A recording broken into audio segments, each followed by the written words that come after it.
कहते हैं कि मरने से पहले कोई इंसान कोई झूठ नहीं बोलता।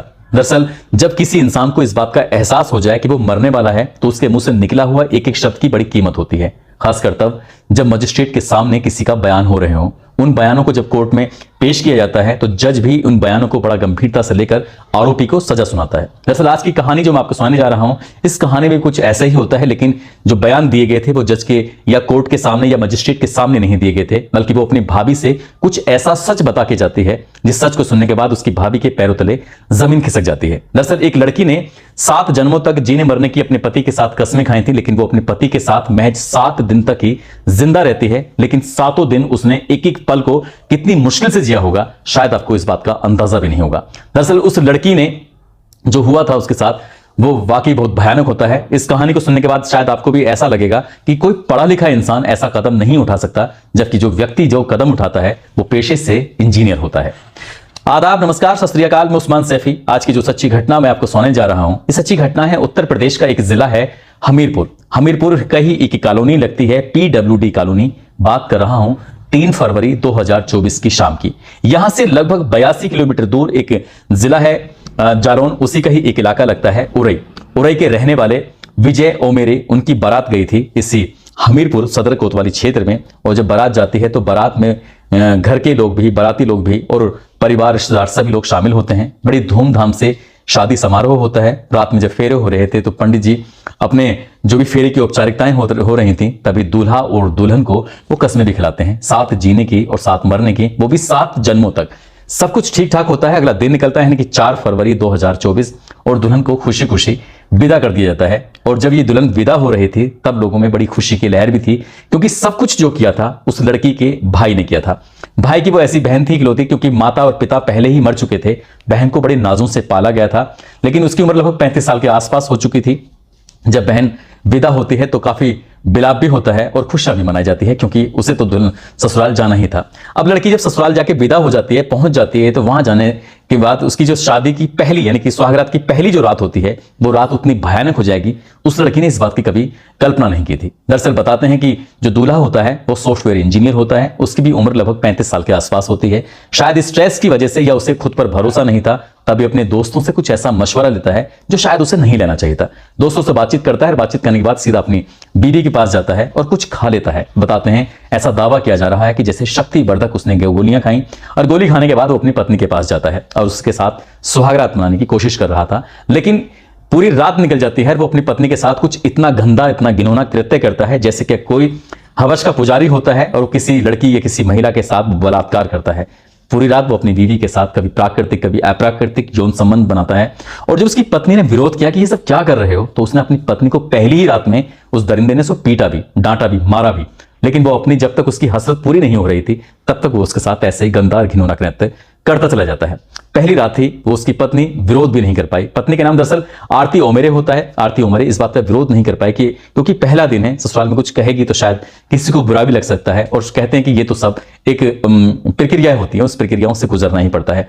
अगला दिन निकलता है। दिन निकलने के बाद वो उसकी तबीयत थोड़ी बिगड़ने लगती है, उससे उल्टियां होने लगती हैं। वो समझ नहीं पा रही थी कि उसे हुआ क्या है। एक फॉर्मेलिटीज के तौर पर जो छोटी मोटी कुछ डॉक्टर को बुलाकर दवाइयां दिलवानी थी वो दिलवा दी। फिर एक और रात आती है। जब दूसरी रात आती है, दूसरी रात में भी कुछ उसके साथ ठीक वैसा ही होता है जैसा पहली रात हुआ था।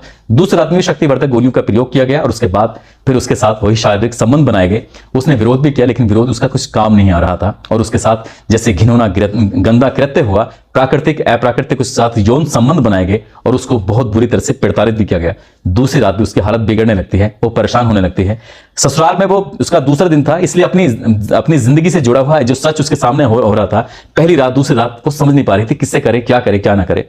दूसरी रात भी निकल जाती है, फिर तीसरी रात आती, तीसरी रात में भी कुछ इसके साथ यही होता है। और दूल्हा उसको जितना चाह रहा था उसके साथ प्राकृतिक अप्राकृतिक यौन संबंध बनाकर अपनी हवस को वो पूरी कर रहा था। उसकी पत्नी के साथ क्या हो रहा है उसको बिल्कुल नहीं पता, जबकि उसकी पत्नी के जो आंतरिक अंग थे वो डैमेज भी हो रहे थे। तीसरा दिन यानी कि वो अपनी जेठानी से बताती है कि मेरी तबीयत बहुत ज्यादा खराब है, मैं समझ नहीं पा रही हूँ कि आखिरकार करूं क्या। उसे लगातार उल्टियां पे उल्टियां हो रही हैं और किसी छोटे मोटे डॉक्टर को दिखाया, लेकिन उससे उसे आराम नहीं मिला। उसकी जेठानी होती है, जेठानी ने लड़की के मायके वालों को सूचना दी कि तुम्हारी बहन की तबीयत बिगड़ रही है, समझ नहीं आ रहा कि आखिरकार बात क्या है, उससे आकर देख लो। और हो सके तो कहीं से अच्छी जगह इसका इलाज करा दो। लड़की वाले आखिरकार इस बात को सुनते हैं और सुनने के बाद उन्हें भी समझ नहीं आ रहा था कि अभी तो उसकी 2-3 दिन पहले यहां से विदा होकर गई है, लेकिन आखिरकार हो क्या रहा है। 1-2 दिन लग जाते हैं, यानी कि 7 फरवरी 2024 को लड़की का भाई उसके पास जाता है और जाने के बाद जब देखता है तो लड़की की हालत वाकई बहुत ज्यादा खराब होती है।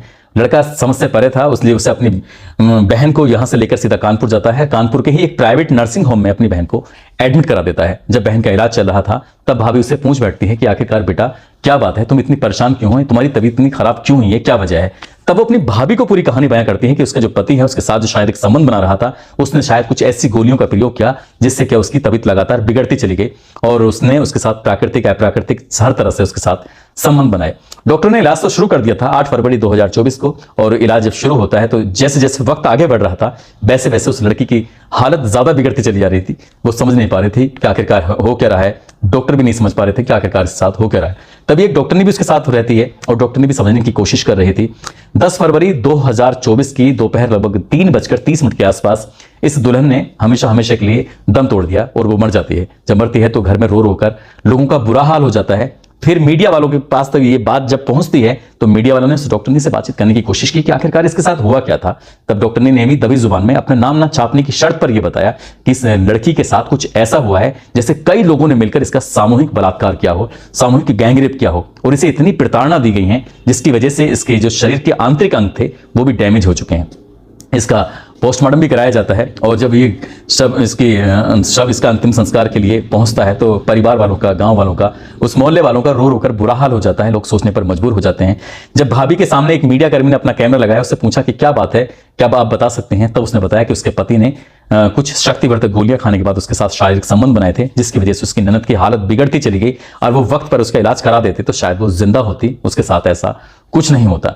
जब लोग ये कहने लगे कि ये लड़की वाकई बहुत अभागी थी, पहले तो इसके माँ बाप मर चुके थे, हालांकि भाई ने पूरी ईमानदारी के साथ उसकी शादी की, बड़े नाच से इसे पाला पोसा सब कुछ किया, लेकिन जिसके साथ इसने जीने मरने की कसमें खाई थी 7 जन्मों तक, वो भी 7 दिन तक ही उसके साथ रह सकी।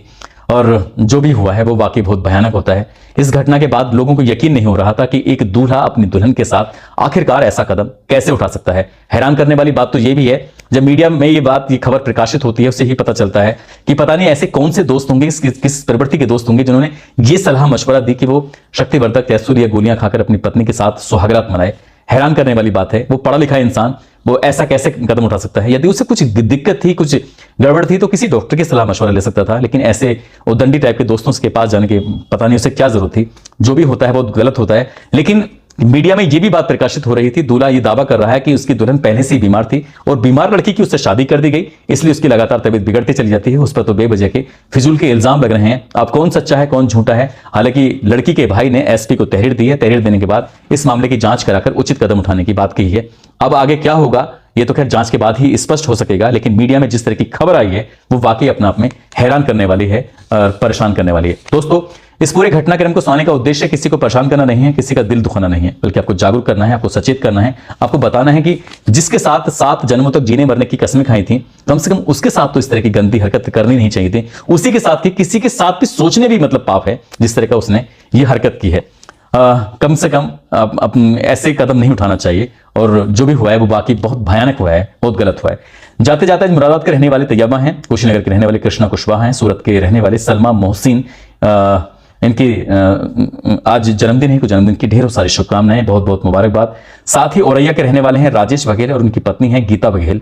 आज इनकी शादी की सालगिरह है, इनको शादी की सालगिरह की बहुत बहुत शुभकामनाएं, बहुत बहुत मुबारकबाद। साथ ही कुछ लोगों ने नाम लेने की अपील की है, जिसमें जाबिर खान, अन्नू यादव, सोनू कविता, मोहम्मद जहांगीर आलम, राकेश दत्त शर्मा, कृष्ण पाल गुज्जर, रत्नेश कुमार, मनीष यादव, सगीर अहमद, प्रांशु यादव, विनोद यादव, दीन मोहम्मद, यूसुफ खान, राजू महतो, उपेंद्र कुमार। आप सब लोग अपना ख्याल रखें, सुरक्षित रहें। जय हिंद, जय भारत।